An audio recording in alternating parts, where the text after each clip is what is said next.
Fala galera, Laerte Viana na área. O afastamento de Israel Adesanya do MMA durou menos que a minha paciência assistindo os jogos do Corinthians no ano passado. Acabou rapidinho e o veremos em ação em breve, e é sobre isso que eu quero falar e contar para vocês aqui no vídeo e saber a opinião, se acham justo ou não. Antes, já deixa o like no vídeo para dar aquela moral, é sempre muito importante para o YouTube entender que estão gostando e se inscrever aqui no canal para fortalecer e a gente continuar crescendo, alcançar cada vez mais pessoas. Conto com o apoio de vocês. Beleza? Obrigado pela moral, vamos pro vídeo.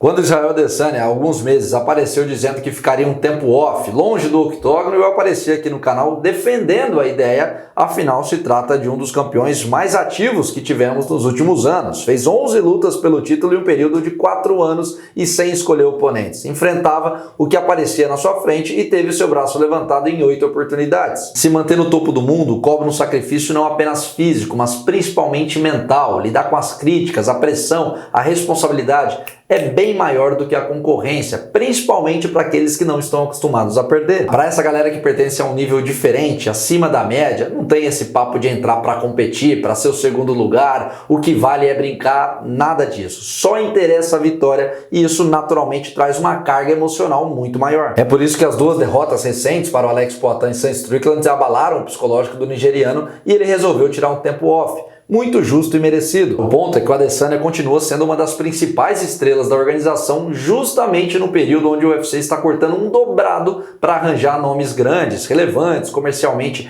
que vendem bastante para esse card que vai ter agora em abril da edição 300. Basicamente não temos opções. É por isso que eu jurava que rolaria a trilogia entre o Adesanya e o Poatan. Seria tecnicamente e até comercialmente a maior luta do momento. Porém, o Izzy nunca demonstrou interesse e já avisou que se fosse subir para os meio pesados, precisaria de tempo para o seu corpo se adaptar ao novo peso, para não cometer o mesmo erro de 2021, quando enfrentou o Blachowicz e claramente sentiu a diferença física. Ou seja, pelo menos por hora parece ser o fim do sonho desse encontro, mas ao mesmo tempo o plano de tê-lo no UFC 300 continua muito válido. Chael Sonnen recentemente veio ao público garantir que a razão pela qual o UFC marcou Sean Strickland versus Du Plessis para o primeiro pay-per-view de 2024, agora em janeiro, é justamente para o vencedor ter tempo de enfrentar o Adesanya em abril. Outra informação que eu vi, mas não sei a veracidade, é que o Adesanya está embarcando para Toronto, no Canadá, para acompanhar o UFC 297 no próximo sábado em loco, ali do lado, e se isso for verdade, já deixam duas coisas bem claras. Primeiro, ele vai ser o próximo desafiante ao cinturão do peso médio, e segundo, cancela qualquer tipo de possibilidade de aceitar aquele desafio maluco que o Khamzat Chimaev vem fazendo a ele. Para mim, nem faz sentido. Para ser sincero, comercialmente seria gigantesco para a organização e a oportunidade de fazer uma baita grana,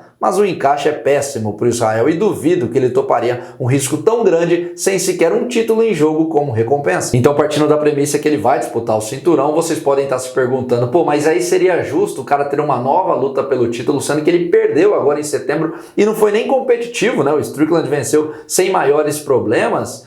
Eu confesso para vocês que no começo eu também torci o nariz para essa possibilidade, mas depois, parando para pensar, mudei de ideia. Acho que faz bastante sentido por duas razões. Primeiro, não há nenhum outro legítimo desafiante no momento. Não é que tem um outro grande nome sentado esperando a oportunidade. Então, provavelmente o Adesanya deve receber e também, verdade seja dita, ele fez por merecer esse poder de barganha, ter esse espécie de ticket premiado. O meu amigo Coutinho do canal Encarada fez uma observação muito interessante lá no Instagram. Eu não tinha parado para perceber que, para vocês terem uma ideia do tamanho do Adesanya, nessa categoria até 84 quilos, a última vez em que houve uma disputa de cinturão e que ele não estava envolvido foi em novembro de 2017, quando o George St. Pierre finalizou o Michael Bisping. Em 2018 até tivemos Robert Whittaker versus Yoel Romero, mas não valeu o título porque o cubano não bateu o peso. Depois disso, em abril de 19, foi quando o nigeriano venceu o Kelvin Gastelum e se tornou campeão interino, conquistando o linear 6 meses depois ao nocautear o Whittaker. De lá para cá foram 5 defesas de cinturão e 6 vitórias em lutas valendo o título, se consolidando como o segundo maior peso médio da história, atrás apenas do Anderson Silva. Ou seja, tudo indica que está bem próximo de ser confirmado Israel Adesanya como o próximo da fila e ele já tem uma narrativa pronta com os dois lados. Se der o Strickland, aquela história da vingança, a oportunidade de bater o cara que tirou o cinturão dele numa das maiores zebras que tivemos no MMA nos últimos anos. Agora é fácil falar, mas era muito difícil achar alguém em setembro apostando que o Strickland o venceria, ainda mais da maneira dominante que foi. Quem apostou nessa possibilidade tá rico uma hora dessa. Se der o desafiante, outra grande história para contar. A rivalidade com o Du Plessis esquece, transcende o octógono. É algo genuíno. Os dois realmente não se gostam.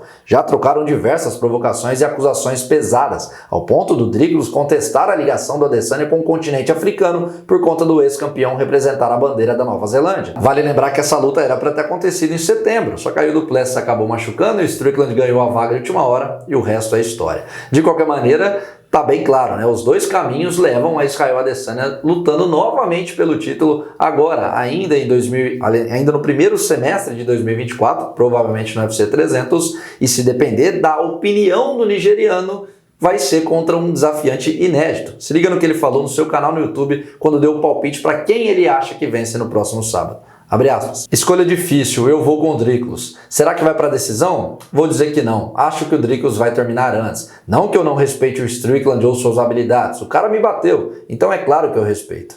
Fecha aspas. Uma outra parte interessante que eu acabei não citando no vídeo, mas que vale destacar aqui, é que o Adesanya disse que nessa sua nova fase ele vai prezar muito mais pela qualidade do que pela quantidade. Transcrevendo num português bem claro, é que provavelmente, pelo menos na teoria, vamos ver se vai se cumprir, o veremos em ação bem menos vezes do que estávamos acostumados. Agora vai lutar com uma frequência menor, escolhendo lutas, escolhendo no bom sentido, obviamente, que façam sentido para o seu novo momento. E aí se a gente para e olha o calendário e vê que em julho o cara vai completar 35 anos, a gente dá aquele start que começa a pensar, tá entrando na reta final a carreira de um dos maiores que a gente viu nos últimos anos. Gostem ou não dele, mas é inegável a sua qualidade. E é por isso que eu quero saber o que vocês acham a respeito desse retorno. Duas perguntas. Primeiro, é justo ele ir direto para uma disputa de cinturão ou de repente teria que fazer uma eliminatória antes? E segundo, ele vai ser favorito contra o Duplessis ou contra o Strickland na revanche? Numa dessas duas possíveis lutas que devem rolar, qual é a opinião de vocês? Coloquem tudo aqui embaixo nos comentários, não esqueçam de deixar o like no vídeo